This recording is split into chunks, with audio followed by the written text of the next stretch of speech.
नमस्ते भाइयों, मैं ब्रह्मदत्त आप सबके सामने आज फिर से लीगल हेल्थ सॉल्यूशन एसोसिएट्स की तरफ से आप सभी का अभिनंदन करता हूं और आप लोग से अपेक्षा करता हूं कि हमारा ये वीडियो अंत तक ज़रूर देखें ताकि आप लोगों को जानकारी मिले, उचित जानकारी मिले, आप लोगों को गुमराह होने से बचाया जा सके।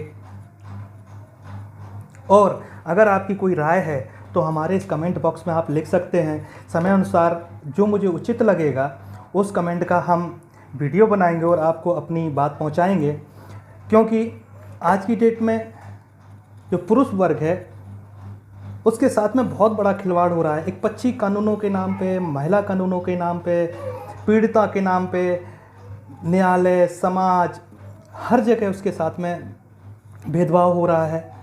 इसलिए ये ज़रूरी है कि आप तक ये बात हमारी पहुंचाई जाए, आप लोग हमारी बात को समझें, हमारे इस वीडियो को जन जन तक पहुंचाएं ताकि लोग ज़्यादा से ज़्यादा मदद ले सकें। बहुत सारे केसों में ऐसा हुआ है, बहुत सारे मैंने ऐसे मैटर देखे हैं, जीता जागता मैंने सबूत देखा है कि लोग परेशान हैं, मुकदमे लगा दिए जाते हैं, बहुत ज़्यादा परेशान हैं, आत्महत्या करने को मजबूर हैं। बहुतों को तो मैंने तसल्ली दी है, बहुतों को मैंने बचाया है। इसलिए मैं आप लोगों के सामने ये तथ्य लेके आया हूँ कि आज बात करते हैं कि महिला पे कार्रवाई क्यों नहीं हो सकती है। महिला पे हर स्टेप पे कार्रवाई हो सकती है। अगर उसने झूठे एफिडेविट दिए हैं, झूठे कथन दिए हैं, तो भी उसके पास में उसके खिलाफ आप आईपीसी सेक्शन के चैप्टर में उसके खिलाफ कार्रवाई करवा सकते हैं। आप DP3 dowry provision act 1961 section 3 के तहत भी कार्रवाई करवा सकते हैं। जैसा कि मैंने आपको पिछले वीडियो में बताया था कि आप डॉरी प्रोविशन एक्ट दहेज देने के जुर्म में करवा सकते हैं। उसी चीज़ को हम आगे बढ़ाएंगे। बहुत सारी चीज़ें हैं, अगर आप चाहें तो महिला ने अगर आपका दहेज का जिक्र किया है तो आप उसकी पक्की नकल सर्टिफाइड कॉपी आप इनकम टैक्स डिपार्टमेंट में भी भेज सकते हैं। बेनामी लेन देन संपत्ति निवारण अधिनियम 1988 सेक्शन के तहत में आप उस पर जांच बिठा सकते हैं, उसकी संपत्ति जब्त हो सकती है, ब्लैक मनी हो सकती है। बहुत सारे रीजन हैं, बहुत सारी चीज़ें ऐसी हैं जो उसको ब्लैक डार्क में लेके जाएंगी। आप परेशान होने की आपको ज़रूरत नहीं है, हमारे वीडियो को देखते रहिए। आज हम बात करेंगे कि 498 में जब कोई महिला मुकदमा दर्ज कराती है तो जब हम ये कहते हैं कि साहब नहीं DP3 दहेज लेना देना दोनों जुर्म है, तो फिर साहब एक 25 मुकदमा क्यों दर्ज किया जा रहा है? दहेज देने वालों के खिलाफ क्यों नहीं? तो आपका थाना उनके खिलाफ मुकदमा दर्ज नहीं करता है। ऊपर के आला अधिकारी हैं वो दर्ज नहीं करते हैं, ना कोई आदेश पारित करते हैं। हमने इसीलिए बहुत सारी जगह पे मैंने देखा कि न्यायालयों में मामला जाता है DP3 के लिए, न्यायालय वहाँ से खारिज कर देते हैं। वो खारिज क्यों कर देते हैं उसका एक रीज़न है। उसका रीज़न ये है कि एक्ट ऑफ प्रोविज़न जो डॉरी प्रोविशन एक्ट 1961 है उसमें एक सेक्शन दिया गया है। उसमें ये कहा गया कि अगर कोई कंप्लेनेंट यदि डॉरी की शिकायत देती है तो DP3 का मुकदमा उसके खिलाफ नहीं चलाया जा सकता। एक होनेबल हाई कोर्ट झारखंड की रूलिंग भी इस पे है। हम उस रूलिंग का नाम नहीं आपको बताएंगे क्योंकि इससे लोग बेनिफिट ले सकती हैं, महिलाएं बेनिफिट ले सकती हैं, हम उस रूलिंग का नाम नहीं बताएंगे। दूसरी चीज़ यह है, जब मैंने ये सारी चीज़ें देखी कि आखिर में इसको खारिज क्यों कर देते हैं, बिना तथ्य के खारिज कर देते हैं, क्या ये हमारे एक्ट ऑफ प्रोविज़न में नहीं है? क्या ये जो कानून DP3 दहेज लेना और देना जुर्म, इसका बनाने का मकसद क्या था? इसका बनाने का मकसद यही था कि दहेज की वजह से जो महिलाएँ प्रताड़ित हो रही हैं, जलाया जा रहा है, मारा जा रहा है। पुराने समय में स्थिति बहुत ज़्यादा गंभीर थी उनकी है। इन सब स्थितियों को देखते हुए बनाया गया था कि अरे दहेज की मांग, इसको रोका कैसे जाए। इसको रोकने के लिए ये डॉरी प्रोविशन एक्ट का बनाया गया, जिसमें कहा गया था कि दहेज लेना और देना दोनों जुर्म है, ये संज्ञेय अपराध है। लेकिन फिर भी आज की डेट में जो महिलाएं हैं इसका गलत मिसयूज कर रही हैं, अपने फ़ायदे के लिए, ब्लैकमेल करने के लिए, लोगों की प्रॉपर्टी हड़पने के लिए। सबको परेशान कर रही हैं, झूठी एफआईआर दर्ज कराती हैं। तो इसलिए बहुत ज़रूरी हो गया था कि आप तक ये बात पहुंचाई जाए कि आखिर में इनके खिलाफ में कार्रवाई कैसे करवाई जा सकती है। जब मुकदमे खारिज होने लगे, इंटरटेन किए गए, DP3 का मुकदमा इंटरटेन किया गया कोर्ट में, ये बात बोलेगी कि साहब इन्होंने दहेज दिया है, अगर ये लेने का आरोप लगा रहे हैं, तो पहली बात आपको सबसे पहले अपना बचाव करना है।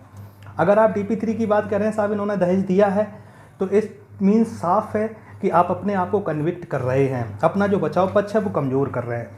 इसलिए आपको कोई भी दावा देना है तो वो दावा आपको घुमा के देना है, घुमा के इन द सेंस डाइवर्ट करके देना है। सीधे तौर पे आपको ये बात नहीं कहनी है कि दहेज दिया गया। उन्होंने ये बात अपने एफिडेविट में कह दिया, मुकदमे में कह दिया, एफआईआर में कह दी कि नहीं साहब हमारा दान दहेज हमने दिया है, उन्होंने कह दी, कोई दिक्कत नहीं है, वो हमारे लिए फ़ायदेमंद हो सकती है। लेकिन आप कोई भी बात ऐसी ना कहें कि इन्होंने हमें दहेज दिया है, अपने स्टेटमेंट में ये बात ना कहें, वरना आपके लिए वो बैकफायर हो सकता है। क्योंकि अगर एक सेक्शन में, अगर DP4 में अगर वो कनेक्ट कर रहा है तो ऑलरेडी आप DP3 में उनको कन्विक्ट करने की कोशिश कर रहे हैं, तो DP4 में आप भी कन्विक्ट हो रहे हैं। इसलिए इससे बचिए, और जो भी आप दावा दें तो उसको तर्क के हिसाब से दीजिए, घुमा के दीजिए, अपना बचाव करते हुए दीजिए।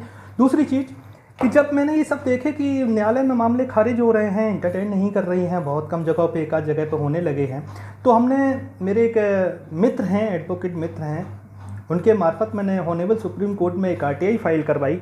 और RTI फाइल करवाने के बाद में हमने उनसे ये पूछा, क्या ये डॉरी प्रोविशन एक्ट सेक्शन 3 क्या ये कानून के अंतर्गत है, क्या इसकी वैधता है? अगर है तो माननीय न्यायालय द्वारा इस पे क्या रूलिंग पास की गई, क्या दिशा निर्देश दिए गए, किस किस को दिए गए? तो हमारे पास में उन्होंने एक लेटर भेजा, उस लेटर में उन्होंने पूरा जिक्र किया हुआ था, उसमें उन्होंने एक रूलिंग भी मुझे दी थी। वो रूलिंग बहुत सपोर्ट कर सकती है इसमें। और जहाँ तक बात संज्ञेय अपराध की आती है, डॉरी प्रोविशन एक्ट जो है वो संज्ञेय अपराध है, चाहे वो DP3 हो या DP4 हो। तो जब संज्ञेय अपराध की बात आती है तो हमें यहाँ पे ललिता कुमारी बनाम उत्तर प्रदेश सरकार की रूलिंग का भी हवाला देके चलना होगा, क्योंकि उसमें कहा गया है कि अगर कोई संज्ञेय अपराध होता है तो मुकदमा दर्ज किया जाएगा। अगर संबंधित थानेदार SHO यदि मुकदमा दर्ज नहीं करता है, आनाकानी करता है, तो उसके खिलाफ IPC सेक्शन 166A 167 का मुकदमा भी पंजीकृत करवा सकते हैं। लेकिन अब यहाँ पे बात आ जाती है कि चलो ठीक है, ये हो गया, हमने डायरेक्ट डाल दिया रूलिंग के साथ में, हम अपनी बात कर रहे हैं। अब बात ये आ जाती है कि जब IO ने ही चार्जशीट दाखिल कर दी, उसी में कह दिए कि साहब DP3/4 में प्रतिवादियों के आरोप साबित हो रहे हैं, तो भाई उसने DP3 में तो ऑलरेडी कन्विक्ट कर दिया है। जब DP3 में जब उसने कन्विक्ट कर दिया है, लेकिन उसको ये ज्ञात नहीं रहता है कि हम ये कर क्या रहे हैं। वो तो ये समझता है DP3/4 में प्रतिवादियों यानी विपक्षियों को, जो पुरुष पक्ष है, उसको हमने कन्विक्ट कर दिया। लेकिन अगर असल मायने में देखा जाए तो वो उन कंप्लेनेंट के परिवार वालों को और कंप्लेनेंट को भी कन्विक्ट कर देता है। ये चीज़ हम लोग कभी माइंड में नहीं डालते। आप वहाँ से जिस न्यायालय में कॉपी आपका मुकदमा चल रहा है, उसी न्यायालय में आप अपनी आपत्ति दे सकते। हो सकता है आपकी आपत्ति को खारिज कर दिया जाए, लेकिन एक CRPC में प्रावधान है, उसमें कहा गया है अगर किसी एक्ट को छोड़ा जाता है, किसी एक्ट का यदि वायलेशन किया जाता है, तो आप IO के खिलाफ में भी कार्रवाई करवा सकते हैं। कौन कौन से सेक्शन होंगे ये हम आपको जानकारी आगे दे देंगे, किस तरीके से कार्रवाई करवा सकते हैं, किस तरीके से हमें अपनी एफिडेविट देना है, किस तरीके से हमें चार्जशीट पे हमें आपत्ति देनी है। ये सारी चीज़ें अगर आपको जाननी है तो आप हमारे WhatsApp नंबर पे हमसे आप पूछ सकते हैं। हम आपको मेरिट्स के हिसाब से ही बता सकते हैं, क्योंकि ये कॉमन चीज़ नहीं है, क्योंकि सबके केस के मेरिट्स अलग अलग हैं, इसलिए स्थिति देखनी बहुत ज़रूरी है। और अगर आप लोगों को मुझसे कोई मदद चाहिए हो, मुझसे कोई राहत चाहिए हो, तो आप मेरे नंबर, जो WhatsApp नंबर है, उस पर आप संपर्क कर सकते हैं, सशुल्क संपर्क कर सकते हैं। सशुल्क का मतलब ये है कि हमारे पास बहुत सारी कॉलें आती हैं, मेरे पास इतना समय नहीं रहता है, कुछ प्राइवेसियाँ भी हैं अपनी, जिस वजह से मुझे मजबूरन जेन्युइन कॉल को एक्सेप्ट करने के लिए मुझे रखना पड़ा है। और अपनी जो राय है वो कमेंट बॉक्स में देते रहिए। बहुत सारे ऐसे प्रोविज़न हैं जिससे कि आप महिला के खिलाफ़ कार्रवाई कर सकते हैं, उसके परिवार के खिलाफ़ कार्रवाई कर सकते हैं। आगे हमारे वीडियो को बढ़ाइए, हमारे चैनल को सब्सक्राइब कीजिए, जिससे कि हमें भी इंटरेस्ट आएगा। हम कानूनी दायरे में, एक्ट ऑफ प्रोविज़न के तहत में, कानून के मुताबिक संवैधानिक तरीके से हम आपको अपनी बात पहुंचाते रहें और आपको गुमराह होने से बचाएं। क्योंकि आज के समाज में पुरुष बहुत पीड़ित है। और मैं महिलाओं से एक आग्रह करना चाहता हूं, अगर आप सिर्फ महिलाएं हैं तो हमारा विरोध करो, मुझे कोई आपत्ति नहीं है। आप जहां चाहो हाँ आप मेरा विरोध करो। लेकिन अगर आप महिलाओं से ऊपर भी कुछ रिश्ते रखती हैं, भाभी का, पत्नी का, बेटी का, माँ का, तो हमारा साथ जरूर देना। क्योंकि आज मेरे साथ, कल आपके साथ भी हो सकता है। ये एक पक्षी कानून सिर्फ हमारे ऊपर ही लागू नहीं हो रहे हैं, ये आपके बेटे पे भी लागू हो सकते हैं, आपके पति पे भी हो सकते हैं, आपके भाई पे भी लागू हो सकते हैं। इसलिए मेरा साथ दो। जो गलत है सो गलत है। मैं मानता हूं कि महिलाओं के साथ में गलत होता है, लेकिन उसका रेशियो बहुत कम है। आज की महिलाएं शिक्षित हैं और उनको कानून की अच्छी खासी जानकारी है। उनको पता है कि कानून का मिसयूज कैसे करना है। ये हम नहीं कह रहे हैं, ये एनसीआरबी का, नेशनल क्राइम ब्यूरो रिपोर्ट के रिपोर्ट्स कह रहे हैं। वो सारे रिकॉर्ड्स बोलते हैं। और समय समय पे ऑनरेबल सुप्रीम कोर्ट ने भी ये बात कही है कि जो दहेज कानून है वो कानूनी आतंकवाद है। इसलिए आप सभी से हम विदा लेते हैं। अगले वीडियो में हम आपको बताएंगे कि किस तरीके से आपको अपने बयान भेजने हैं जांचकर्ता को 498A में, किस तरीके से आपको आपत्ति देनी है DP3 के लिए, पुलिस को किस तरीके से आपको आगे